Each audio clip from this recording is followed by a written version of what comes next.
अस्सलाम वालेकुम। तो आज हम डिस्कस करने वाले हैं फार्माकोलॉजी ऑफ गाउट को। और इस वीडियो में हम डिस्कस करेंगे गाउट और एक्यूट गाउट के ट्रीटमेंट के बारे में, और नेक्स्ट पार्ट में हम क्रोनिक गाउट को डिस्कस करेंगे और उसके ट्रीटमेंट के बारे में डिस्कस करेंगे।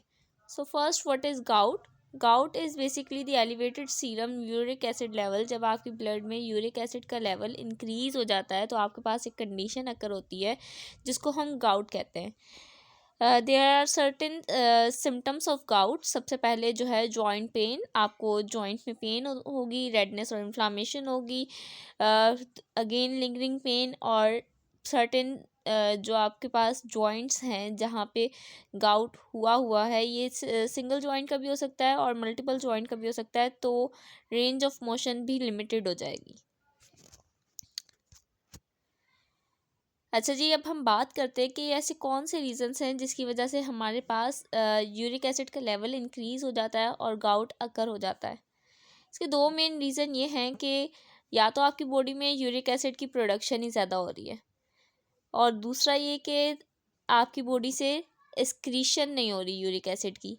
तो ये दो जो है आपके पास मेन रीज़न होते हैं जिसकी वजह से गाउट जो है वो अकर हो सकता है, आपका यूरिक एसिड लेवल इंक्रीज़ हो सकता है। ओवर प्रोडक्शन की अगर हम बात करें तो ये हमारे पास ज़्यादातर देखने को मिलता है as a result of cancer chemotherapy. Cancer chemotherapy जब होती है तो आपके पास जो है प्रोटीन और न्यूक्लिक एसिड जो है वो ब्रेक डाउन होना स्टार्ट हो जाते हैं।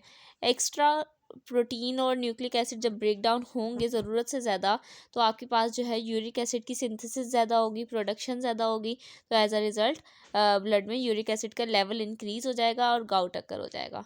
सेकेंड रीज़न की अगर हम बात करते हैं तो आपके पास जो है decrease excretion of certain drugs. कुछ ड्रग्स जो है वो अगर हमारी बॉडी से एक्सक्रीट आउट ना हो, जैसे कि थायजाइड और लूप डायूरेटिक, तो आपके पास ये जो है यूरेट क्रिस्टल बना लेती हैं जॉइंट्स में, और किडनी में, टिश्यू में ये जो है क्रिस्टल फॉर्मेशन कर लेती है। एज अ रिज़ल्ट आपकी बॉडी में यूरिक एसिड का लेवल इंक्रीज़ हो जाता है और फिर आपके पास ये कंडीशन गाउट अकर हो जाती है।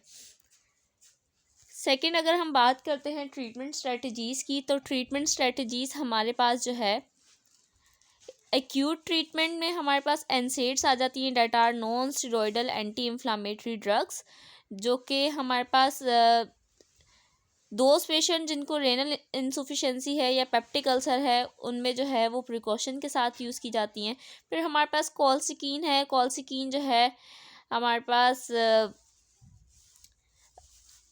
गाउट के ट्रीटमेंट के लिए यूज़ की जाती है। देन हमारे पास स्टीरॉइड्स हैं, ये एक्यूट गाउट की कंडीशन है। अगर हम प्रिवेंशन ऑफ रीअक्रेंस की बात करें कि दोबारा जो है हमारे पास गाउट ना हो और उसकी प्रिवेंशन करने के लिए हम क्या क्या कर सकते हैं, तो इसके लिए हम जो है हमारे पास जो रिस्क फैक्टर्स हैं जैसे कि ओबेसिटी है, अल्कोहल है, रेड मीट यूज़ करने की वजह से जो है यूरिक एसिड लेवल इंक्रीज़ हो जाता है, और थायजाइड डायूरेटिक्स की वजह से जो है हमारे पास यूरिक एसिड का लेवल इंक्रीज़ हो जाता है। तो इनको अगर हम कंट्रोल करेंगे तो हमारे पास जो है वो हम गाउट को प्रिवेंट कर सकते हैं। इसके अलावा यूरिक और सूरिक एजेंट्स हैं जिसमें प्रोबेनिसिड है, सल्फापायराजोन है, तो ये भी जो है हम यूज़ कर सकते हैं। और इसके अलावा जेंथीन ऑक्सीडेज इनहिबिटर्स हैं जिसमें एलोप्यूरिनॉल और फिबोक्सोस्ट्रेट आ जाता है। अब हम जो है डिस्कस करने वाले हैं एक्यूट गाउट के ट्रीटमेंट को इन डिटेल। तो सबसे पहले जो हमारे पास फर्स्ट ड्रग की क्लास है वो है NSAIDs, non steroidal anti inflammatory drug. इसमें जो इंडोमिथासिन है, इंडोमिथासिन जो है एक्यूट गाउट में ड्रग ऑफ चॉइस है। इसके अलावा हम डिक्लोफेनेक, नेप्रोक्सेन, आइबुप्रोफेन, डिफरेंट जो है एनसेड्स यूज़ कर सकते हैं for the prevention of the pain. अगर हम जर्नल मैकेनिज्म ऑफ एक्शन की बात करें एनसेड के, तो ये जो है हमारे पास साइक्लोऑक्सीजिनेज की एक्टिविटी को इनहिबिट करता है। एज अ रिज़ल्ट आपके पास जो है प्रोस्टाग्लैंडिन और ये वो दूसरी चीज़ें नहीं बनेंगी। एज अ रिज़ल्ट आपके पास जो है पेन रिड्यूस हो जाएगी और इन्फ्लामेशन रिड्यूस हो जाएगी। लेकिन इसमें एक हमारे पास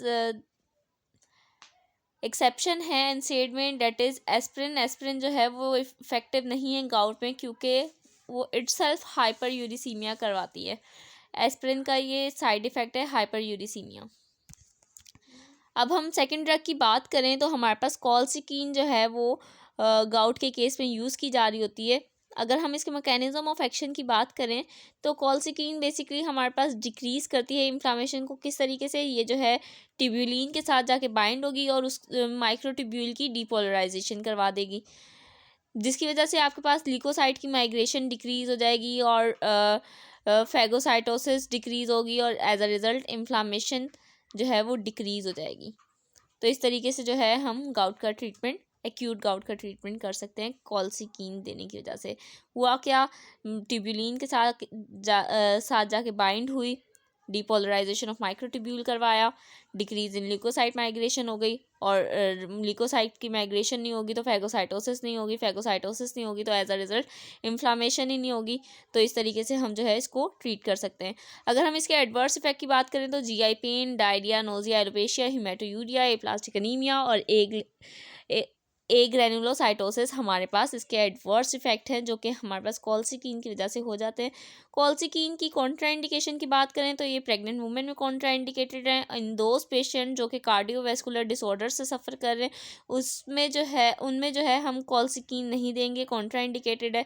रेनल और हिपैटिक डिसीज़ में ये जो है प्रिकॉशंस के साथ यूज़ की जाती है। अब अगर हम लास्ट अपनी ड्रग, आज की इस वीडियो की लास्ट ड्रग की बात करें तो हमारे पास ग्लूकोकोर्टिकॉइड्स हैं। अगर तो आपके पास गाउट सिंगल जॉइंट का है तो हम इंट्रा आर्टिकुलर इंजेक्शन दे देते हैं, लेकिन अगर एक से ज़्यादा जॉइंट्स इफेक्टेड हैं यानी कि सिस्टमिक गाउट है तो हम जो है सिस्टमिक ग्लूकोकॉर्टिकॉइड्स देते हैं, जिसमें प्रेडनिसोलोन, मिथाइल प्रेडनिसोलोन आ जाता है। ग्लूकोकॉर्टिकॉइड बेसिकली हमारे पास करते क्या है, इनका मैकेनिज्म ऑफ एक्शन क्या है? ये जो है हमारे पास इनहिबिट करते हैं फोस्फोलिपेज A2 की प्रोडक्शन को, जिसकी वजह से हमारे पास प्रो इन्फ्लामेटरी इकोसिनोइड्स की प्रोडक्शन रिड्यूस हो जाती है और एज अ रिज़ल्ट हमारे पास इन्फ्लामेशन डिक्रीज़ हो जाती है और पेन भी नहीं होती। Side effect GI upset, nausea, diarrhoea, hyperglycaemia हमारे पास इसके साइड इफ़ेक्ट्स हैं। इसके अलावा अब नेक्स्ट वीडियो में हम बात करेंगे क्रोनिक गाउट के बारे में और फिर उसके फर्दर ड्रग्स की क्लासेस के मैकेनिज्म ऑफ एक्शन को डिस्कस करेंगे। होपफुली आपको ये लेक्चर समझ आया होगा। See you in the next one. Allah Hafiz.